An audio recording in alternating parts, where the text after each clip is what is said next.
We're starting off strong on a Monday morning. It's Monday, January 19th, 2026. And overnight, we learned that Trump is now linking his Greenland dispute, which is a very weird way of saying 1 minute he's going to invade Greenland and the next he wants to purchase it from an unwilling seller, basically.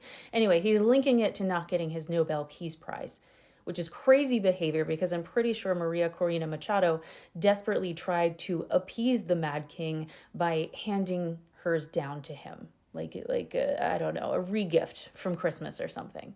Anyway, let's look at what the letter said that he sent to Norway's prime minister. He said, again, to Norway's prime minister, considering your country decided not to give me the Nobel Peace Prize for having stopped 8 wars plus, I no longer feel an obligation to think purely of peace, although it will always be predominant, but can now think about what is good and proper for the U.S. He then went on to say, the world is not secure unless we have complete and total control of Greenland. That's the news. If you want my analysis, here it is.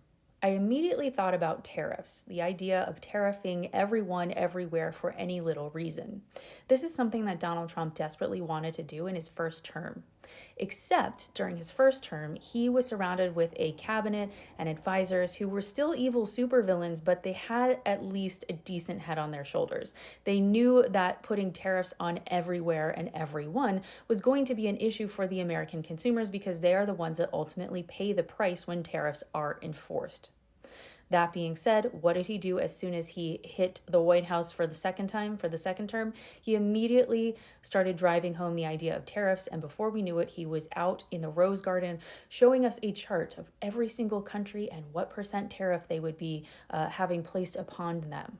Okay, so now we're in a situation where the cabinet, the advisors, those around him, they do not say no. They are yes men and women. Now, rumor has it in the circles within the Pentagon that Donald Trump has asked those in the top positions in the U.S. military to draw up a battle plan to invade Greenland. Even those clowns who are now loyalists, he replaced everyone with loyalists, are like, that's not a good idea because what will happen is you will no longer have any allies. And in fact, you will create an allied enemy against us. Okay. New World Order type stuff. We're going to have to work with China and Russia. And I mean, that's not good. That is not good for the US. Even the silliest of clowns at the top of the military, those loyalists were like, that's not good.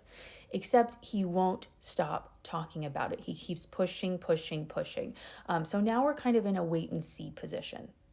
And if it's anything like the tariffs, that's not a good thing.